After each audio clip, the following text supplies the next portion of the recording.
I don't think it's any secret that generative AI is transforming everything that we do at Google. We've been thinking about AI for a really long time. I started using TensorFlow when it first came out around 2015, and then JAX when it was first introduced around 2018.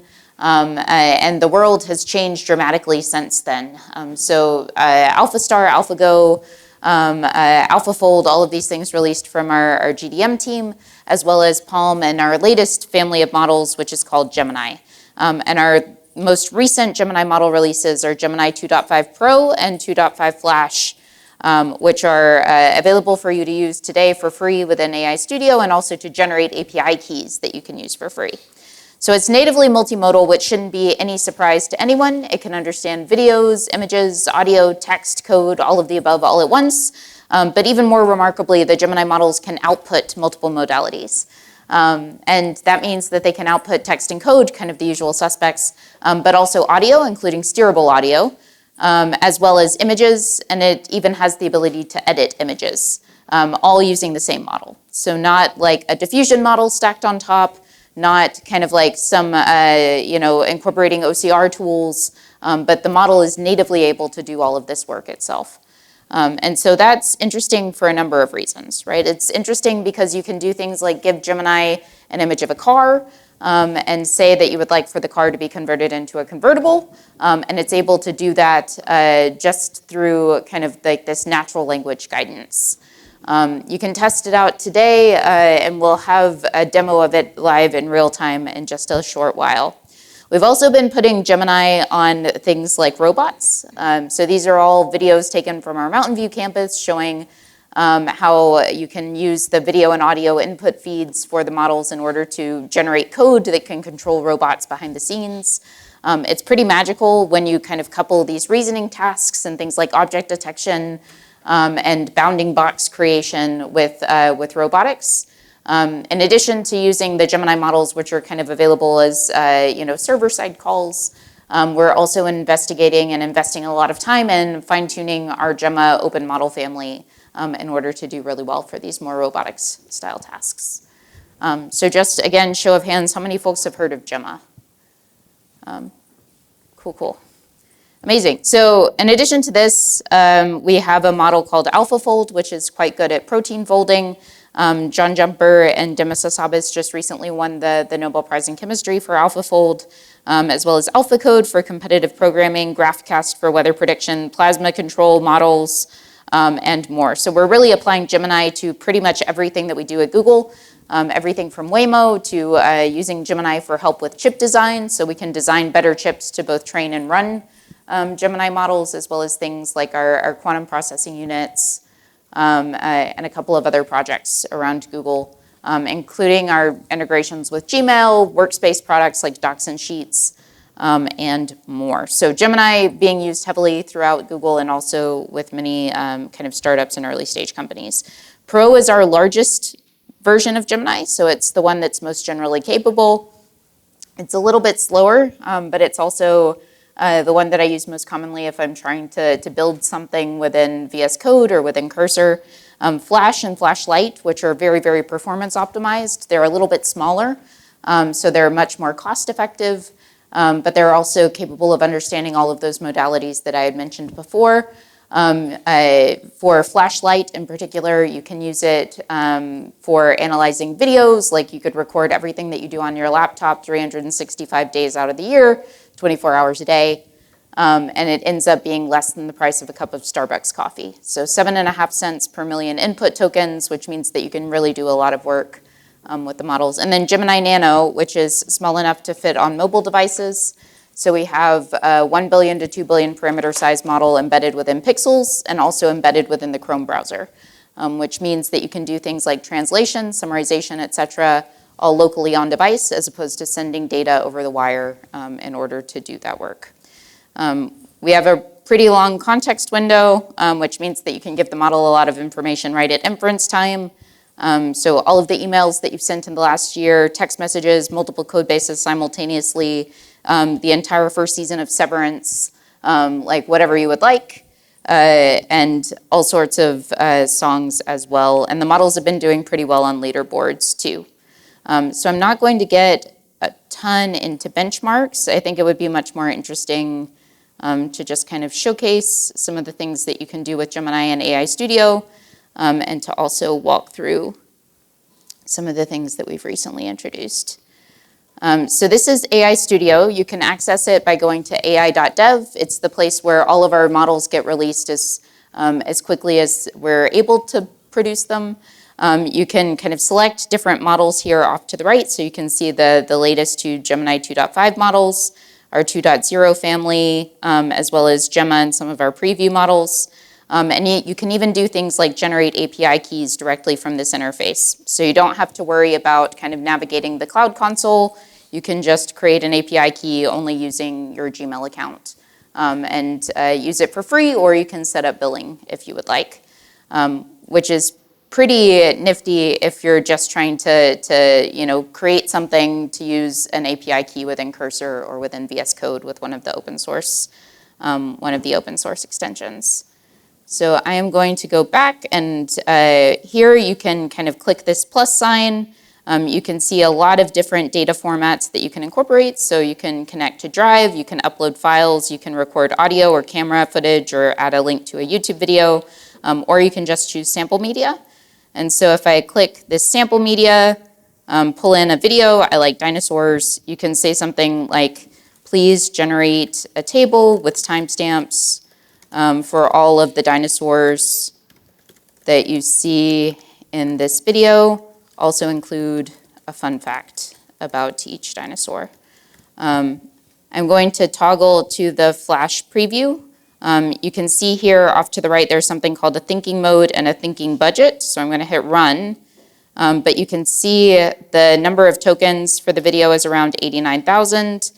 This thinking box gets produced, which kind of gives insight into the goal, as well as kind of the initial video scan, some detailed scans frame by frame as it's kind of thinking through the process. And so you can kind of get a lens into what Gemini is considering as it's answering the question. And then it generates the table with timestamps for all of the different dinosaurs that were present in that video. If you want to change the thinking mode to turn it on or off, you can do that with Flash. With Pro, it's thinking by default. So thinking and reasoning is automatically baked into the model itself. If you turn off thinking mode or kind of want to set a thinking budget, you can also scroll up and scroll down to give Gemini a little bit more time to kind of think through its responses, which is quite nice. So you can understand video. You can kind of generate these more specialized formats. You can also do things like analyze PDFs. So if I go to Drive, select a PDF document, this is, let's see. So let's look at this one, which is San Francisco Botanical Gardens. You can say something like, please transcribe all of the text from the first page of this PDF. And also describe any images that you see in the PDF document. And hit run again. And so you can see if we zoom in, it says a horticulture information article, San Francisco Botanical Garden. There are a couple of pictures on the front page.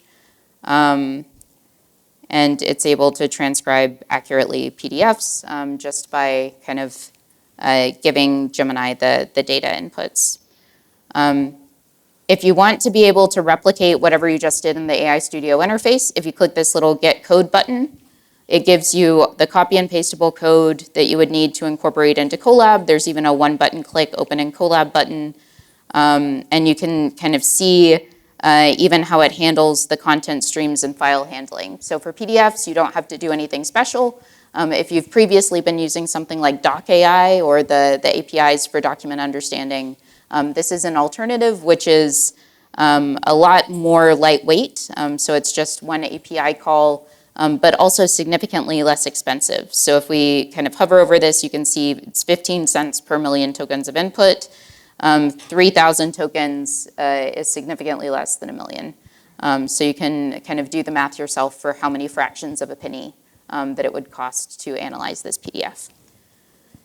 You can also do structured outputs. So if I wanted to kind of have a more structured output, like say I get text,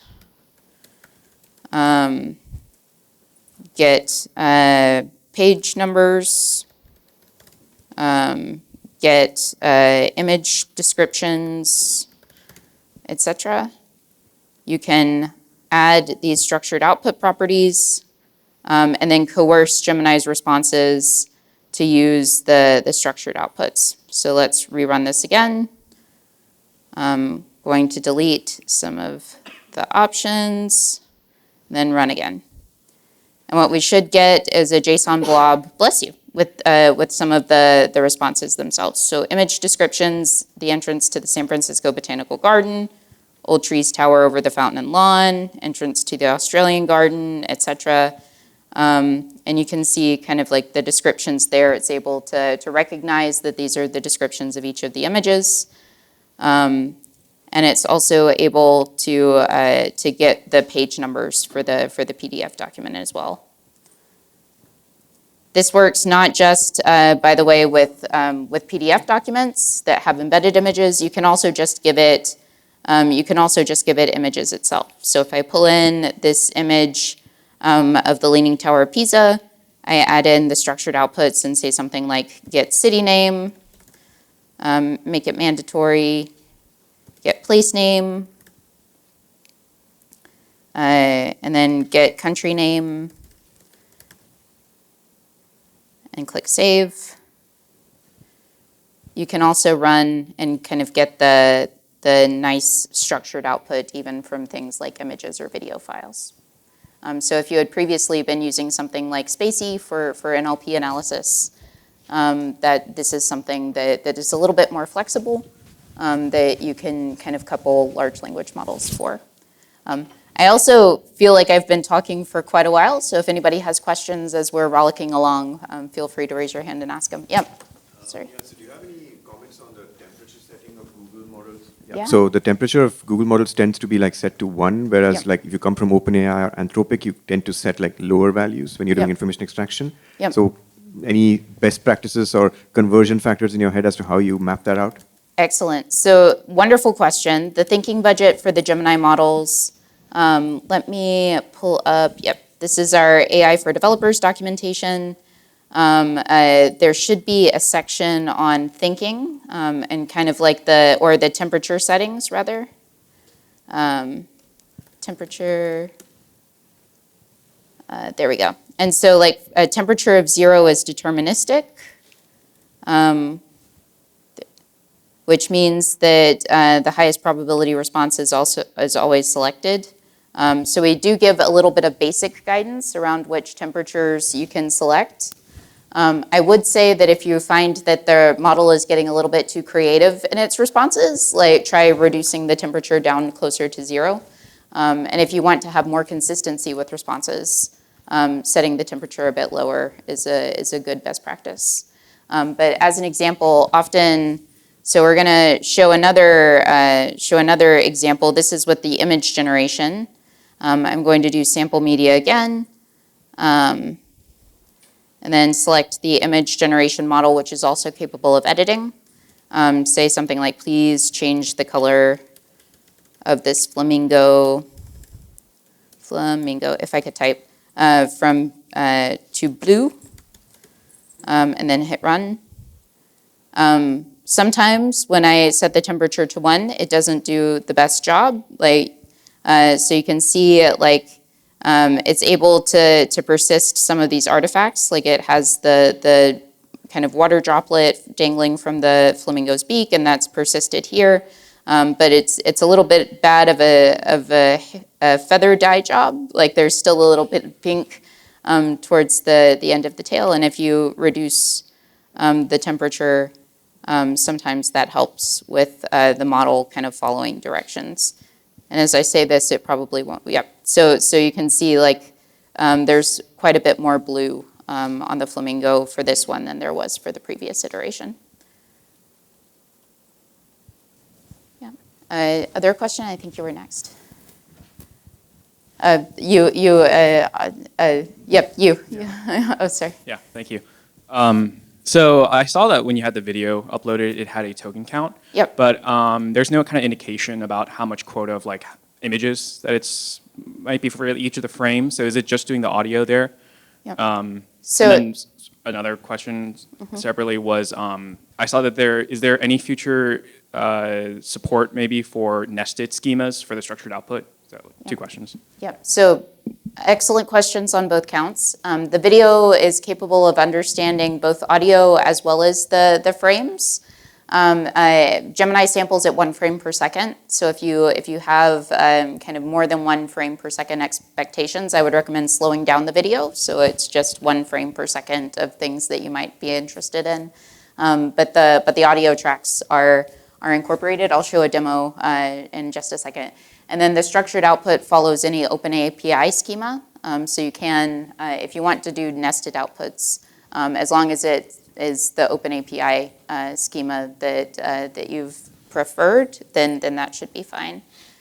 But like as an example, I'm going to record some audio right now. I don't really have anything interesting to read, but I will just kind of pull up something, and hopefully like Twitter will have something interesting to read off. Just my luck, it's probably going to be like something spicy.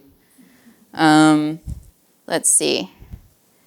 And it's Jesse Frizzell. This is good. So though that might be spicy, let's try. With graphite, Diamond is incredibly high signal for AI code review, and I am skeptical of all tools like this. A member of our team who is also a skeptic recommended it, and I am sold. And it looks pretty cool. We are using Gemini for code review on GitHub as well, so I'm excited to test out the differences. But if I swap over to Flash, say please transcribe all of the text in this audio snippet with timestamps, and then hit run. You can again kind of see this thinking box, and it gives you the detailed timestamps for the audio snippet. You could also do this with video, like show me all of the timestamps or all of the frames within certain timestamps. Yeah, question? Does this also recognize if it's two speakers talking? Yes. So if you have two speakers, Gemini should be able to recognize that there are two speakers. And if one refers to another by name, hey, good to see you. If one refers to another by name, then it will kind of keep that person's name persisted throughout the running dialogue track. Yep. Thanks for this. Yep. I'm having a ball. The AI studio. The question I have, I'm seeing more and more folks, when they prompt a model, that they're asking other models to write the prompt for them. Yes. And I'm seeing that practice more and more, and I'm wondering how effective that is and whether it makes a difference which model they use to create the prompts that they need. Yeah, so it does make a difference in some respects. And the question for folks who might not have heard is, does it make a difference if you use a model to write a prompt that you can give to another model to kind of give better results? I often use Gemini to help me write prompts for Gemini or to help write prompts for Claude models. But I will say that, like, as an example, Claude has very specific notations around XML tags. And so if you are using Claude, the APIs or the models for your project, I would strongly recommend using or Sonnet 3537, et cetera. I would strongly recommend using Claude to generate the prompt that you give to Sonnet 3537. If you're using like a Gemini model family, I've seen it be effective both for the Sonnet models as well as for some of the other models, like Gemma model families or Llama or whatever it might be. And there are even some, like this is a little bit of a segue, but I am going to pull it up anyhow. So if you're like using VS Code, Rue Code also has this really nice feature where you can say, like, please help me create a Pokemon card marketplace for me to sell my cards. Make sure to use emoji.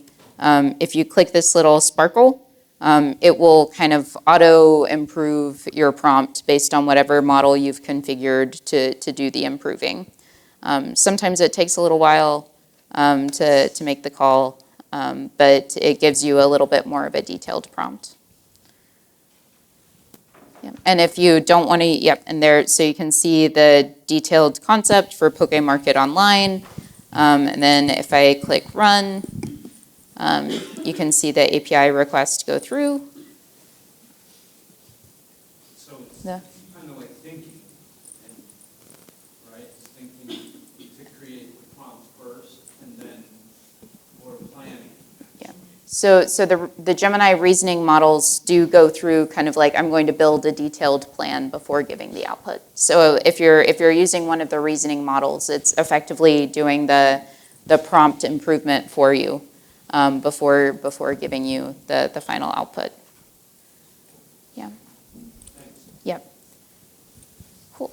Next question. Hi, good morning. Can I just go back to the dinosaur video that you Yep. did? I'm not a dinosaur expert by any means. It's not a dinosaur conference. And I'm just curious, how would I go about evaluating that? Yeah. If I think about how I would approach it, I would like to see the frame that you selected Yep. and what you compared it to come to that answer. I also think in the multimodal world, if that came with a transcript, I'd probably want to check the timestamp against what you had demonstrated at that time, because maybe it's a very similar looking spiny dinosaur, but the narrator said something else that might actually impact my selection. Yep. I'm just curious how you kind of conceptually think about that and how I might go about evaluating it. Yeah, there's an excellent question, and I think evals, like hopefully all of us are of the opinion that evals are one of the hardest things that we can do with models at the moment to help better understand their capabilities and also where they fall short. And so I 100% agree with you, like having some confidence built in that these models' outputs are actually grounded in real-world examples is important. We have a benchmark around long video understanding. So kind of, hey, here's a video. Please describe it. Please give me like specific timestamps around when people are kind of playing or when you see certain kinds of examples. But I would strongly recommend for you to have your own internal benchmark. Usually when a benchmark is published externally, all of the model service providers start hill climbing on it. But just having kind of like 5 or 6 examples of a long form video that the model hasn't seen, a whole bunch of questions which are similar to the questions that you would want to see answered, and then grading the model performance based on that as soon as they come out, I think is the right path forward. We are investing significantly. YouTube is very important to Google as a company, and so getting these things right is very important for our business. But like the models can still go awry, and so building your own benchmarks and relying on benchmarks like this are the best path. So in that specific example, I would need to know what the right dinosaur is. Well, you would, if you were going to use this example as a benchmark, I would kind of know the right dinosaur, know the timestamps for when they appeared, and then also like just quality check the fun facts. And one thing that you can do for help with this is we've baked in grounding with Google Search into the Gemini APIs. So if you say something like, if I turn it off and then I say something like, please tell me when Data Council 2025 will occur and where it will be held, and then hit run, the model might hallucinate something. It might not know. It might not have the correct updates. It's telling me that it's in Austin and New York City. But if I ground with Google Search and run it again, it gives me a little bit more detailed response. So it says it'll be between April 22nd and 24th in Oakland at the Scottish Rite Center, and then also gives me a whole bunch of. And I don't mean to Yeah. put you on the spot here, because it's that kind of void that sometimes hard to get answered. So in this example you come back with, you've given me the sources from the text to validate that the answer is correct. Yeah. So when it comes to video and images, Yeah. I'm kind of thinking about Yeah. the same thing. Yeah. And it's totally okay if it's not there, it's not the Yeah. I'm just curious. Like, It's a great piece of product feedback, and historically, so we do have some starter apps that are a little bit like playgrounds for you to understand whether or not Gemini is doing something reliably. Like this one around spatial understanding, as an example. If I select an image, so just kind of the one of the images here, I'm going to zoom out a little bit because, so one of the images, and then ask for 2D bounding boxes, and then hit send. So let's see if and so the model is able to define bounding boxes that we then see visualized. So I could easily imagine something similar to this being created as a way for you to inspect that the video outputs are reliable and to pop you over to the appropriate timestamps. Yep. Awesome. Yep. Hi, thanks. In some of my work, I'm a content creator and a writer, and you've shown incredible ways to take inputs and produce outputs. What are the rules around using those outputs? Once an output is produced, is that mine? Do I own it? Can I do whatever I want with it? Are there license or other restrictions placed on those outputs? Yeah. So for the chat example, the one with the search sources and the citations that are grounded. By the way, if you look for how, in order to replicate this, all you have to do is add Google search as a tool. So it's like a one-liner to incorporate that into your call to the model. There are some restrictions around this kind of output, this grounded output. Like you do have to cite sources. You can't just copy paste it and say this is my own, understanding. You have to cite all of the websites as sources. If it's just the model kind of giving you an output, then that belongs to you. So if you're using search grounding, you do have to cite the search sources. Unless something has changed in the terms of service, in which case I will double check again. But the grounded search sources you're supposed to reference as sources. Yeah. Next question. This has been a great demo. Thanks for this. I saw there's a bunch of tools in the Yep. code here, like the Google Search tool. There's a Cody Val tool. Are you able to integrate those into your Yes. own applications? Could you talk about Yes. more about the MCP tools are those MCP? Are they? Yeah. Could you just talk more about those tools and if we can integrate them? So you can definitely use the Gemini models with MCP servers. And you can integrate them with your own kind of calls to the models via the API. It's just like a one-liner to incorporate the code as a tool. So as an example, if I turn on code execution, this gives Gemini the ability to write, run, and then recursively fix code for me to accomplish a given task. So I could say something like, please create, if I could type, please create a cluster plot for the iris dataset from scikit-learn. Make sure to include basic stats about the dataset. You could also upload a CSV up to 10 megabytes in size, and it would be able to do more or less the same thing.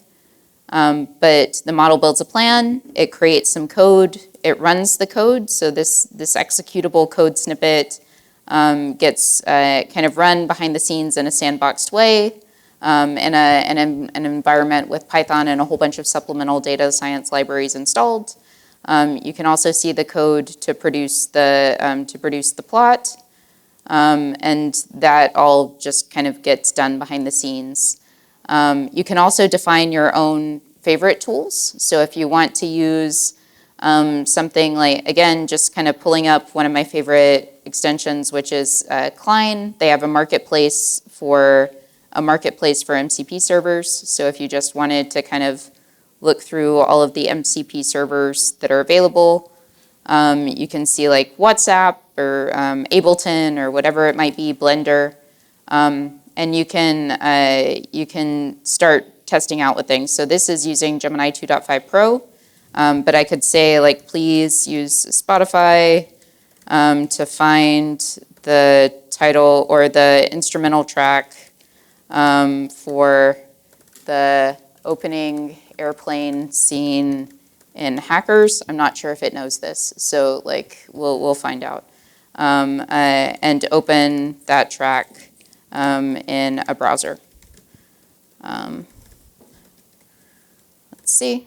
And then it's supposedly, I'm giving it the ability to act, so it's using Gemini 2.5 Pro. It's acting.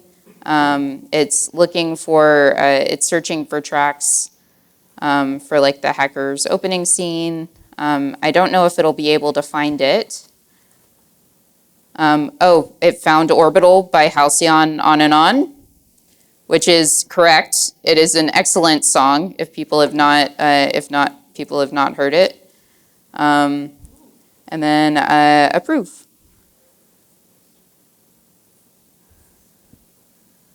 And it's running the command. And it's opening up my Chrome Canary. And we'll see if it actually like picked Halcyon On and On. Yep, there we go. Halcyon Orbital. Cool. So, and this is like, you basically just connect an MCP server and then you give Gemini the ability to like use it, kind of anything that you could accomplish within the API, you can just ask natural language commands for. Cool, so these are phenomenal questions. I also want to show a couple of things. So this is Gemini, which we've baked into our Colab interface. You can do something, so I've uploaded a CSV file. You can say like, please show me exploratory statistics on these data, and also train a model to predict California housing prices, which is a very depressing task, I would say.